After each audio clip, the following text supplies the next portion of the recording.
है कि मोदी साहब ने अंडर गिवन सर्कमस्टांसेस वेस्ट को एक जैब फेंका, एक थप्पड़ लगाया उन्होंने। The world's biggest economies have held formal talks for the first time in 5 years. Chinese President Xi Jinping and Indian Prime Minister Narendra Modi met on the sidelines at the BRICS summit in Russia. तो जहां भी जाते हैं ना उधर हिंदुस्तान बना देते हैं, और मुझे ऐसा लगता है कि वो हिंदुस्तान से कुछ 4, 5, 8, 10 प्लेन ना हिंदुस्तानियों के भर के लेके जाते हैं कि जहां भी वो जाएंगे वहां हिंदुस्तानी नजर आएंगे, हर जगह पे हिंदुस्तान नजर आएंगे। वॉशिंगटन में क्या देखा जा रहा है? एक तो शी जिनपिंग और प्राइम मिनिस्टर मोदी की मुलाकात, जारी बात है परेशानी का सबब होगी वॉशिंगटन में।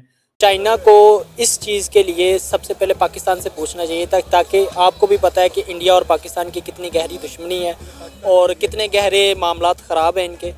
तो चाइना को भी चाहिए था कि वो अगर हमारे किसी ऑपोजिट पार्टी से या ऑपोजिट मुल्क से जाके हैंडशेक कर रहा है तो सबसे पहले हमसे पूछना चाहिए। वो तो अमेरिका एज ए प्रॉक्सी कई लोग कहते हैं इंडिया को इस्तेमाल करना चाहते हैं अगेंस्ट चाइना। चाइना ने शायद वो जो एक ड्रीम है उसको भी जो है वो नुकसान पहुंचाया है। देखें वो एयरपोर्ट पे उतरते हैं तो एयरपोर्ट पे भी आपको ऐसा लगता है कि हिंदुस्तान बन गया है, क्योंकि हर जगह पे आपको हिंदुस्तानी नजर आ रहे होंगे। एयरपोर्ट से बाहर आते हैं तो आप देखते हैं कि उधर खवातीन जो हैं उन्होंने हिंदुस्तानी ड्रेस पहने हुए हैं, हिंदुस्तानी कल्चर के बीच में उन्हें वेलकम कर रहे हैं। बहुत अच्छी बात है अगर मामलात इस बात तक गए हैं कि नॉर्मलाइजेशन आए, क्योंकि ग्लोबल पीस के लिए ये सबसे बड़ी अहम और इम्पोर्टेंट बात है। ठीक है, अगर वो इस हद तक मामलात को लेके चाहें कि पाकिस्तान और इंडिया के दरमियान में भी मामलात सारे नॉर्मलाइज होते हैं, तो ये हमारे लिए नहीं, ये इंडिया के लिए नहीं, ये चाइना के लिए नहीं, ये बल्कि ग्लोबली सबके लिए ये बेनिफिट है और सबके लिए ये बड़ी अच्छी बात है। चाइना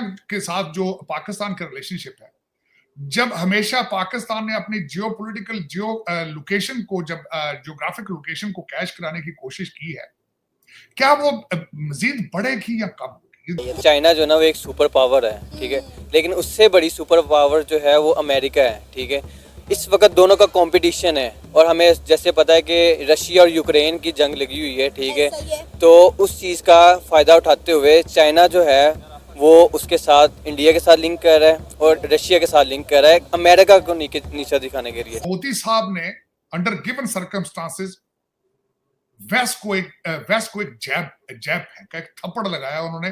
क्या वो इफेक्टिव है? चौथा सवाल इससे ये होगा कि इस नए इत्तेहाद से पाकिस्तान की इंपॉर्टेंस मजीद बढ़ेगी अमेरिका की नजर में, और चाइना के साथ जो पाकिस्तान का रिलेशनशिप है, जब हमेशा पाकिस्तान ने अपनी जियोपॉलिटिकल लोकेशन को, जब जियोग्राफिक लोकेशन को कैश कराने की कोशिश की है, क्या वो मजीद बढ़ेगी या कम होगी? इन चीजों पे बात करें। सबसे पहले एससीओ से शुरू करते हैं। एससीओ में कई नई चीजें आई, कहते हैं कि आई स्टार्ट मेल्टिंग, कई डायलॉग हुए उसके ऊपर। जाती दफा मैं आज फिर दोबारा मेरे जहन में वो फिक्रा गूंज रहा है डॉक्टर जयशंकर का कि पीस बिफोर ट्रेड। वापस पहुंचते गए डॉक्टर जयशंकर, 7 लोग जो है कश्मीर में मारे गए। वो एक ऑर्गेनाइजेशन टीआरएफ जिसने उसकी रिस्पांसिबिलिटी एक्सेप्ट की है, सुना है, इट इज मैं I am not well read about it, कि it's a arm of the Lashkar Taiba. उन्होंने उसकी रिस्पांसिबिलिटी एक्सेप्ट। 6 लोग वो टनल वहां बना रहे थे, खाना खा रहे थे, लाइटें बंद करके उन पर फायरिंग की गई। 6 लोग बिहार से थे, बाहर से थे, जिनका कोई रिलेशनशिप नहीं है कश्मीर या कश्मीर की फॉरेन पॉलिसी या भारत की फॉरेन पॉलिसी। विदोष लोग थे, बच्चों के बाप थे, औरतों के शोहर थे, इंसान थे। एक डॉक्टर भी उन्हें मारा गया। पता नहीं उससे क्या हासिल होगा, मैं उस पर तबसरा नहीं करना चाहता, लेकिन उससे सीईओ के अंदर जो कमिटमेंट, कनेक्शन, एंटी टेररिज्म, सारी जो कमिटमेंट थी, क्या उसको जरब लगी है या नहीं लगी? पाकिस्तान की फॉरेन पॉलिसी को क्या धचका लगा है उससे, ये एक अलग बात है। अब मैं समझता हूं भारत इस पे रिटेलिएट करता, जवाब देता, अगर वो चाइना के साथ एंगेज ना होता या ब्रिक्स की तरफ ना जा रहा होता तो इसका रिएक्शन कुछ आना था। लेकिन उन्होंने इसको अभी तक they have put on a back burner, क्योंकि 3800 किलोमीटर का एक जो बॉर्डर है चाइना इंडिया के साथ, उसका उन्होंने तनाजा अपना ठीक किया। 52 दफा उनके ट्रूप्स मिले थे, उनकी टाक्स हुई थी, उसके बाद वो इस कंक्लूजन पे पहुंचे हैं। ब्रिक्स का होना, मोदी साहब का वहां पे खुद जाना, और फिर उसमें खास कर जाके जो सबसे बड़ी बात है कि प्रेसिडेंट शी को मिलना,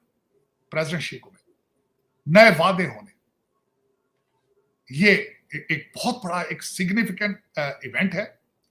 और इसकी एक सबसे बड़ी वजह जो मैं समझता हूं, again, America is headless today, American weak foreign policy. China फायदा उठा रहा है उसका। चाइना इंडिया के साथ रिलेशनशिप ठीक करके अपनी एनर्जी कहां ले जाना चाहता है? वो ताइवान ले जाना चाहता है। और ताइवान किसके लिए डियर है, किसके लिए एक चैलेंज है? वेस्ट अमेरिकन, बिलखसूस अमेरिकन वेस्टर्न सिविलाइजेशन जो कि इस वक्त थक चुकी है और अपने आखिरी सांसों पर है, उनके मुंह के ऊपर थप्पड़ है इस वक्त चाइना और भारत की तरफ, दोनों की तरफ से। और क्या ये इकट्ठे हो पाएंगे? क्या they have a will to do anything to stop it? Can they? ये बहुत बड़ा सवाल है। लेकिन मैं समझता हूं इस वक्त, कहते ना कि जिदे घर दाने उदे बाल भी सियाने, इस वक्त इंडिया के घर में दाने हैं और उनके पास एक जबरदस्त टीम है डॉक्टर जयशंकर की। मोदी साहब के पास पावर है, वोट ऑफ कॉन्फिडेंस है उनके पास, and world can see it. वो दुनिया को दिखा रहे हैं। 6 डिप्लोमेट्स को निकाला गया, उनको टेररिस्ट, उनको क्रिमिनल एक्टिविटीज में इन्वॉल्व बताया गया बगैर किसी सॉलिड प्रूफ के। ये उसका जवाब आ गया, ये उसका जवाब आ चुका। इलेक्शन है अमेरिका के अंदर, इलेक्शन। बाबा बाइडेन को कोई पता ही नहीं है कहां है, कहां किस बंकर में बैठा है, किस बेसमेंट में है, किस बीच पर बैठा है, हॉस्पिटल में है, घर है, कहां, किसी को। आज अमेरिका को मैं क्वेश्चन करना चाहता हूं पूरी दुनिया से, बल्कि बिलखसूस अमेरिकन से, आज तुम्हें कौन चला रहा है? आज अमेरिका के फैसले कौन कर रहा है? ये क्वेश्चन मार्क है। इसका फायदा कौन कौन उठा रहे हैं? बीबी नेतन्याहू फायदा उठा रहे हैं इसका, पुतिन इसका फायदा उठा रहे हैं, अब चाइना ने भी फायदा उठा लिया। भारत ने थप्पड़ मारा है, जवाब दे दिया कि डोंट यू डेयर हमारे साथ पंगा लेने की कोशिश ना करना। तो चीमा साहब, इस पे नई ग्रुपिंग है, नई ग्रुपिंग आ रही है, इस पे पाकिस्तान कहां है? मैं अल्टीमेटली, आप पाकिस्तान में बैठे हैं, मैं खुद एक पाकिस्तानी अमेरिकन मैंने आपकी तरमीम आई है जिस पे पाकिस्तान रुक चुका था, स्टैंड स्टिल। एक चीफ जस्टिस की अपॉइंटमेंट पे पूरा पाकिस्तान रुक गया था। मैंने कभी किसी कंट्री के अंदर इस तरह की मिसाल नहीं देखी कि आर्मी चीफ की एक्सटेंशन पे कंट्री रुक जाए।